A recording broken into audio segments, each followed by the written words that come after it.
समय के हिसाब से 50 रुपए तो बहुत भारी थे। और उन्हें ऐसा झटका सा लगा, मगर कुछ नहीं बोले। 2-4-5 दिन के बाद उन्होंने अपनी जो थाली दिखाई जाती उसमें से सब्जियां हटाना शुरू कर दी। लोगों ने कहा, आचार्य आज अष्टमी भी नहीं है, चतुर्दशी भी नहीं है। आचार्य जी ने मुस्कुरा करके आशीर्वाद दे दिया, हटाओ। और जो त्याग किया, साधुओं ने बड़ी धमकी देने का प्रयास किया जो संघ में साधु थे कि आचार्य जी हम भी छोड़ देंगे सब्जियां। आचार्य जी कहते हैं हाँ छोड़ो, आशीर्वाद लो। हाँ उन्होंने छोड़ो, तुम्हारी भोजन की थाली जितनी सस्ती हो उतना साधु की साधना मानी जाती है। श्रावक को महंगी नहीं पड़ना चाहिए तुम्हारी भोजन की थाली। और कुछ लोगों ने छोड़ा, सब्जियां छोड़ी, मगर उनकी चल नहीं पाया तो उनको लेना पड़ा। स्वास्थ्य के ऊपर प्रभाव पड़ने लगा।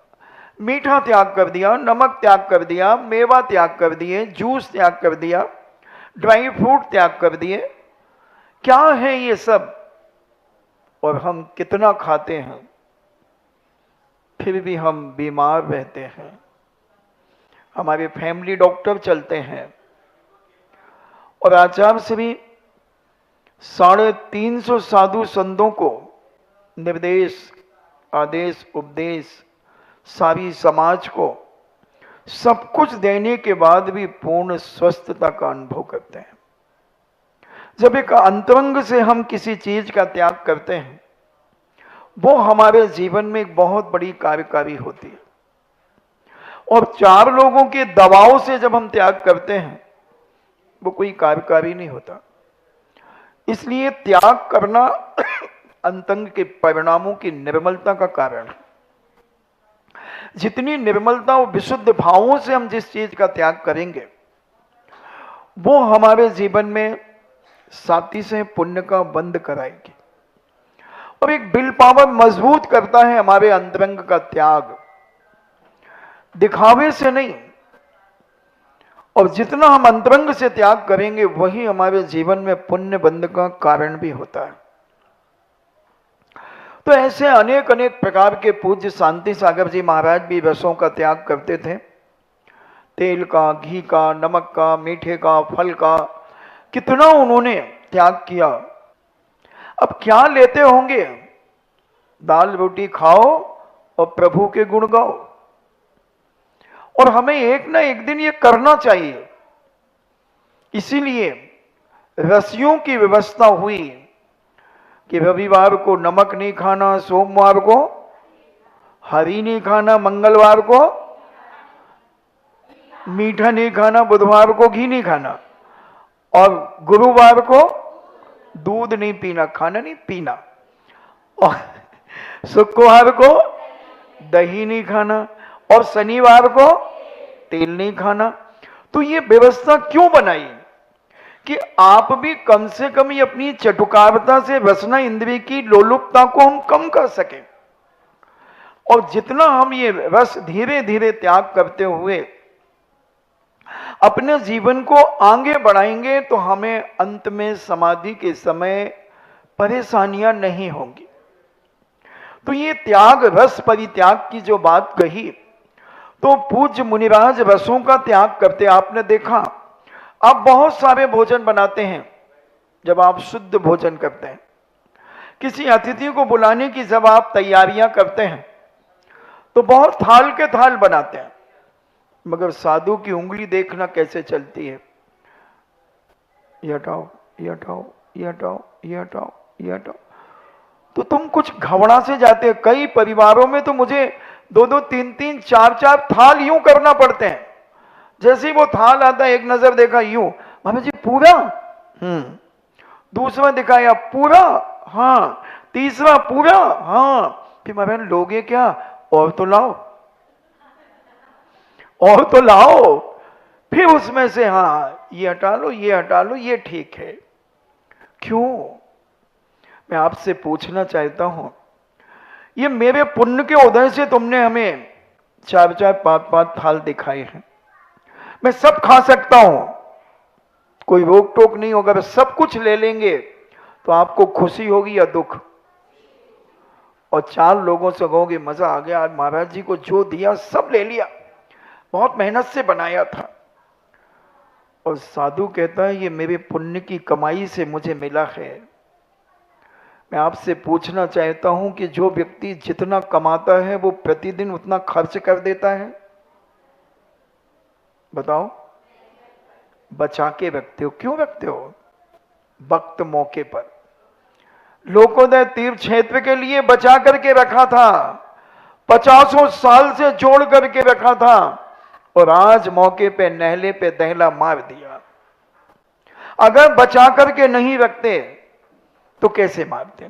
तो ऐसे हम साधु लोग भी अपने पुण्य को बचा करके रखते हैं। तुम जब ये हमें इतना दिखाते हो तो हम ये हटाओ। अगर सारा पुण्य खा लिया तो पूज्य कुंद स्वामी कहते हैं पुण्य फला अर्हंता, पुण्य के फल से अर्हंत पद समोशरण। क्या है बंधुओं? ये पुण्य के फल से ही समोशरण मिलता है।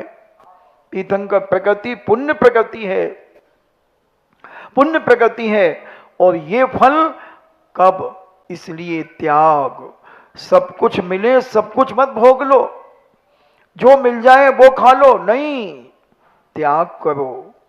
रस परित्याग, रसों का भी त्याग करो, टेस्ट बदलो, बदलते जाओ और बचाते जाओ ये पुण्य। और जब ये पुण्य बचेगा तो मिट्टी छुओगे तो सोना होगा, सोना होगा। पुण्य में बचाना है, रस परित्याग का विनय करना।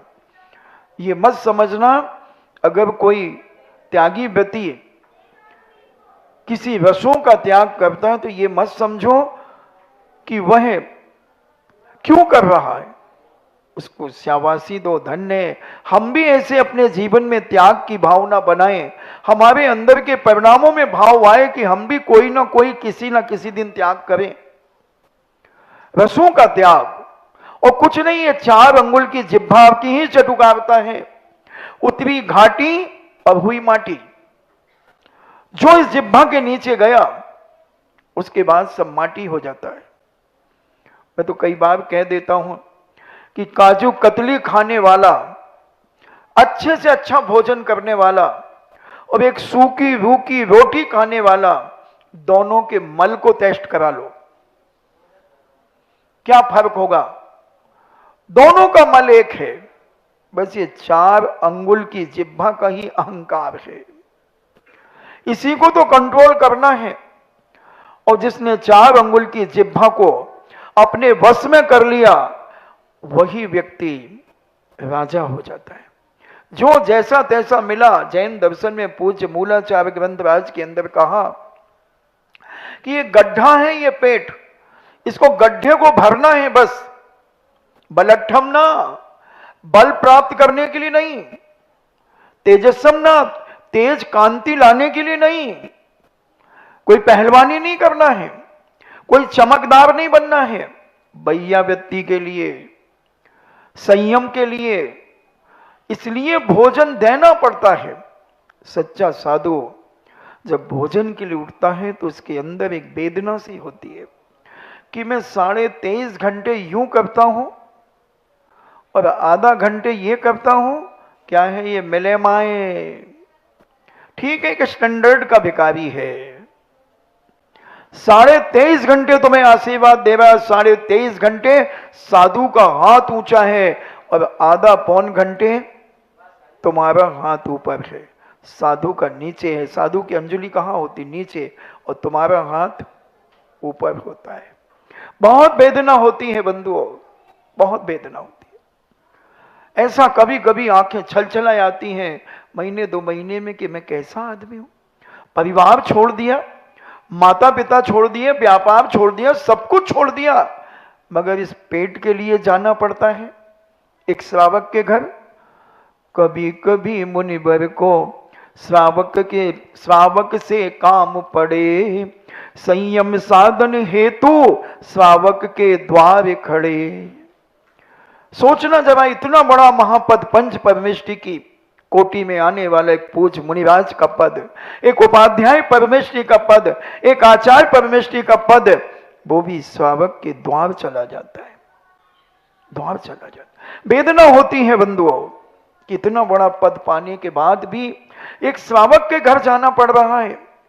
इसलिए हल्का फुल्का रूखा सूखा जैसे भी बनता है पेट भर के आ जाता है, और ऊपर से ऐसे दिखता है जैसे 56 भोग खाए हो। जैसे आपके मकान के आसपास कहीं खड्डा हो तो आप उसमें क्या कंक्रीट भरते हैं, बंडर सीमेंट डालते हैं? अंबुज कौन सी आती, कौन सी सीमेंट डाल करके भरते हैं? नहीं महाराज, यहां वहां का मलमा उठा करके पटक देते हैं, और पटक करके ऊपर से बिल्कुल फर्श कर देते हैं, बहुत सुंदर लगने, एकदम जैसे भी मंदिर के सामने कर दिया था। हाँ, पहले ऊबड़ खाबड़ था, अब वो कौन लाए, तो उन्होंने कहा चलो सीमेंट ही कर दो, महाराज आ रहे हैं। बस अब तुम सोच रहे हो कि महाराज कहां कहां देखते हैं। इसलिए तो मैं कहता हूं मेरी एक आंख और एक कान सारी दुनिया में घूमती है। तो ये त्याग, त्याग करना चाहिए। एक जैन दर्शन तो एक ऐसा है जो त्याग की बात करता है। बाकी तो सब राग की बात करते हैं, भोग की बात करते हैं, सब जगह भोग लगते हैं, मगर जैन दर्शन में भोग नहीं लगता, त्याग करते हैं। सुबह से त्याग करना शुरू करते हैं हम। भगवान की पूजन में अपने घर से द्रव्य ला करके त्याग ही तो करते हैं, न तुम्हारे भगवान उसे स्वीकार करते हैं, और ना लौट करके तुम स्वीकार करते हो, उसे छोड़ करके चले जाते हो। और ये त्याग की परंपरा एक जैन दर्शन में ही इतनी महान और विशाल है बंधुओं। तो खाने पीने में भी हमें त्याग की ओर बढ़ना चाहिए। अगर ये त्याग हम बढ़ते गए तो हम बहुत सारी बीमारियों से बच जाएंगे। इनसे बचें, पहले तो हमें बाहर का त्याग करना चाहिए, कि जितना हम बाहर का त्याग करते, मैं नहीं कहूंगा अभी तुम घर में मत खाना, घर में वही बना के खाना, मगर पहले बाजार का खाने का त्याग करते, क्योंकि 99.9 वस्तुएं अभक्ष की कोटि में आ रही हैं। आज लोगों को पथरी क्यों हो रही है? सबसे ज्यादा पथरी की बीमारी, किडनियां फेल क्यों हो रही हैं? क्योंकि यदवा तदवा जो आया वो हम खाते चले जा रहे हैं। पूरी रोड पर कितना ट्रैफिक है, और चाट के ठेले कहां खड़े हैं रोडों पर, सारी धूल मिट्टी सारा उड़ उड़ करके उसमें जा रहा है, और हम उसे खाते चले जा रहे हैं। यहां तो 6 बजे से चालू हो जाते हैं। वो मैं जब 5:30 सवा 5 बजे जंगल जाता था, तो वो ठेले वाले बड़े बड़े भगोनों में एक डंडे से आलू कुचलते रहते थे ऐसे। मैंने कहा ये इतनी सुबह सुबह, और जब लौट के आया तो पता नहीं वो ऐसी पुड़ी जैसे देते हैं और आलू देते, और लगे हैं मुन्ना भाई लोग, कई मुन्नी भाई भी लगी हैं।